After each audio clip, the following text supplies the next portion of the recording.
Hi, my name's Brian and I'm an estate planner. I want to introduce you to a couple called the Smiths. The Smiths knew that someone had entered a nursing home and their relatives had to sell a house in order to pay the nursing home fees.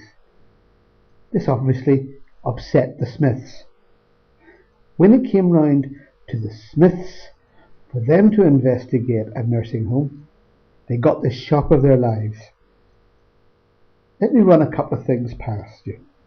When they went into the nursing home for the first time, the first thing that they were asked was, could they come to the office to do a means test?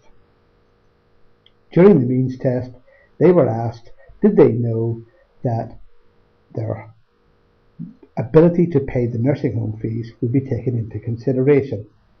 And of course the Smiths said.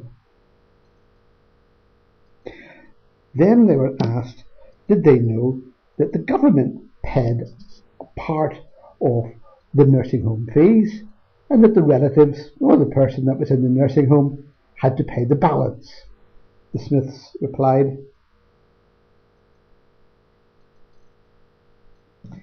They then were asked, did they realise that the amount of money that they would be required to pay would be in the region of £200 to £250 per week? And the Smiths replied.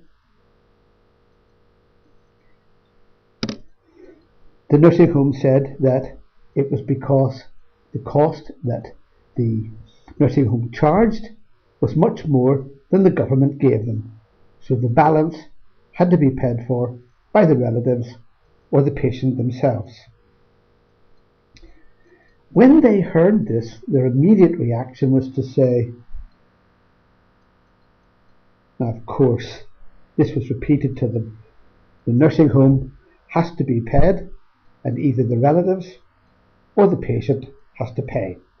So the first thing that they were asked was, does the person that you're putting in the nursing home have any money in the bank or the building society in the form of savings?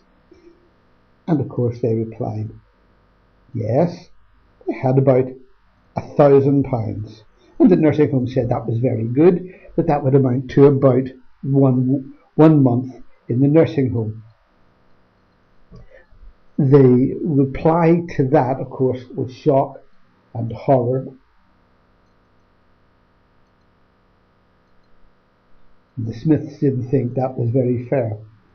The nursing home said that the house didn't have to be sold, that they just had to ask a few questions first and they could defer the payment. The first thing they asked was, do you have any life or critical illness policies over and above the amount that you have got saved, that £1,000?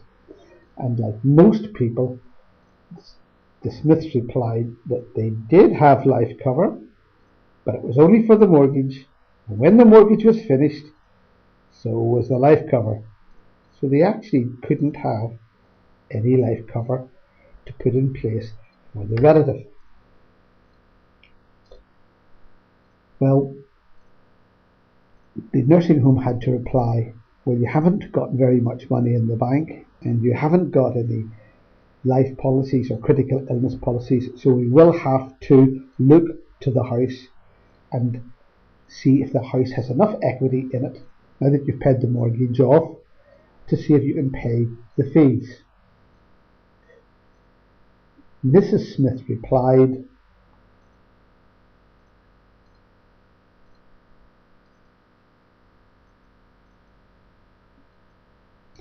she was beginning to get very angry. She couldn't see why she had to pay for the nursing home fees out of the sale of the house, not when she said that a will was present.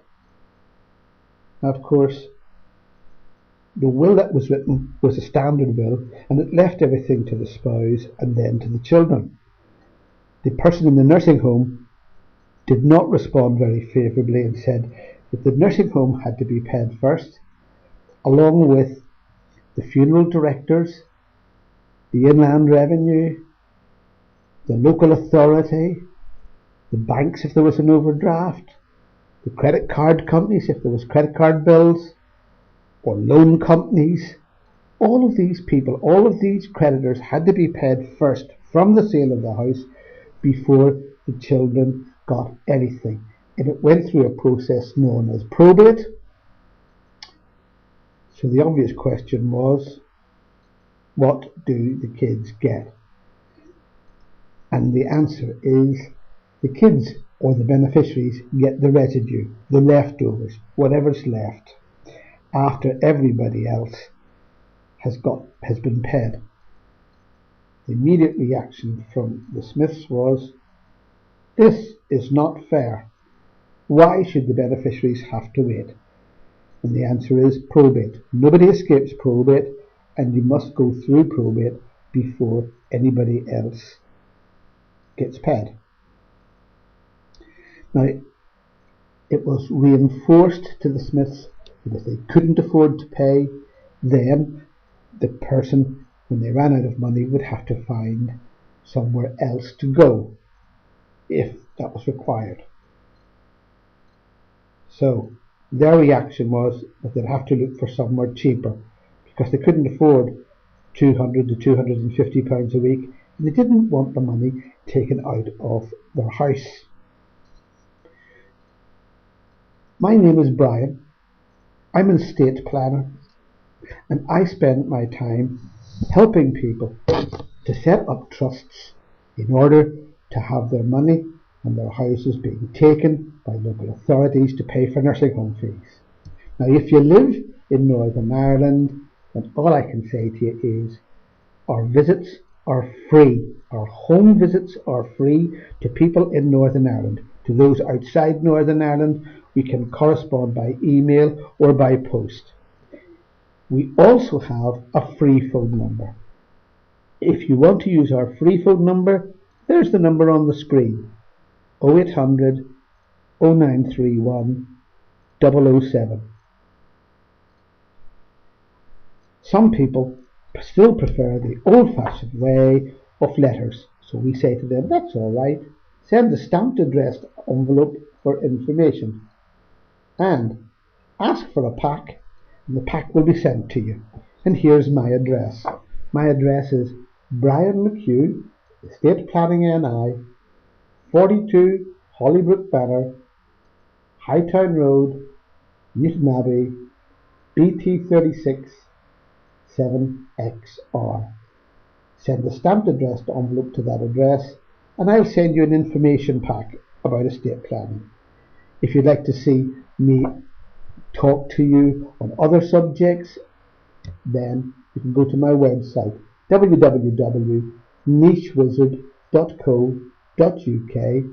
I will be running several of these videos so that you can subscribe to me or to Estate Planning NI on your YouTube, and we'll be able to talk to you. Now, if you're modern and you like to talk by email, then please email me, and you can email me at will_writer@hotmail.com. My name is Brian McHugh. I'm an estate planner, and I'm here to show you how weak a will is and how you can set up via estate planning a way of legally protecting your home and your possessions from being taken by the local authorities to pay for nursing home fees. We can make the days of houses being lost a thing of the past. Thank you very, very much for your time, and I hope I hear from you soon. All the very best.